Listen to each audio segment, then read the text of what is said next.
My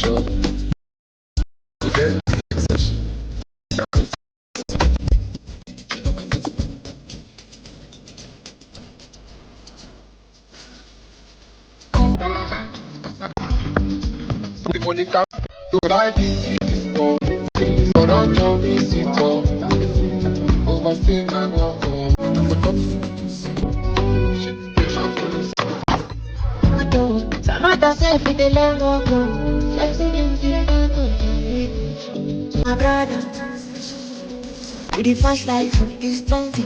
Don't listen to everybody.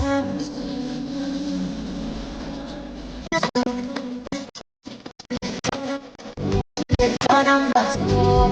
Overstay, overstay.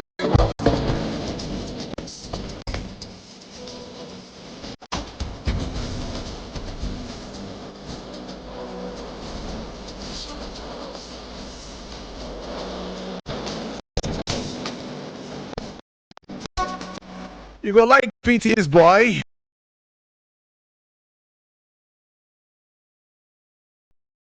The RRC, the church members. If I, A number of Nigerians are saying, I don't know where this is from. She said this is a wave from the pit of hell. That these are definitely going to be the from way back. Times, whether you're a pastor or you're a leader, we in all of that, it varies, and believers. I also listen to Pastor Joshua Selman now. Yeah, one of the things that he said one day was that religious leaders, yeah, like the pastors, his colleagues,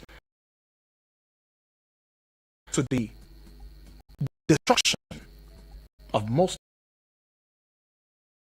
of them based on some of their utterances that came from word. Take for example,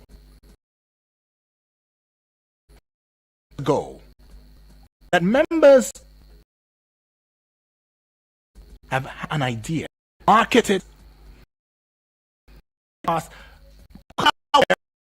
sorry man, this is not how I knew it.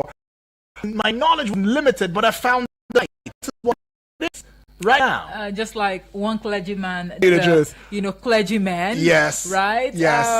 I must really admit that after committing, a crime or an offense, or maybe misleading people to the right path, exactly, issue, because Jesus Christ actually taught us to be humble. Because you're like a shepherd, and just like you said, you have flock of flock people who believe you. And you may have a portion of the Bible. So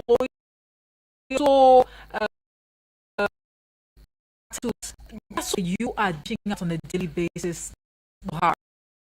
It has their life actually depend on it, and with that, okay, I have a very strong hold on these people. Whatever I tell them is yeah and amen. Don't get because we want to the board, your offering has to be bigger than your tithe. We know, of course, that tithe is you make at the end of every month. What you make, you have to pay one. Whatever comes in. Whatever. I personally think it's quite insensitive of a clergyman to hammer on you paying tithe and even offering, because since the COVID-19 era, I think the COVID-19 era brought a new shift into Christendom, right, in such a way that people were able to worship from home. At the same time, it brought about the virtual, and it also gave people opportunity to go freely to any place of worship without being compelled to time. I had this notion, or I had this, impression, if I don't have money for offering, especially when I was in school, if I don't have money for offering, then I'm not going to church, because I can't watch every other person give their offerings and tithe, like, Yeah. I would feel bad. Somebody even sent me a message. I said, "Sorry, go to church. I can put my offering to her." I said, "You don't need an offering if you don't want it. God sees your heart and He knows, right? That shouldn't stop you from the gathering of saints. So go to church. That's not an excuse. Go to church, girl. You don't." Again, it depends on your own personal understanding, of the word. Research has actually shown that many Christians actually struggle with understanding the biblical principles of giving, leading to confusion and inconsistent giving practices. Well, we should share the story. Right. So Christian, and she had always prioritized tithing as a fundamental aspect of her faith.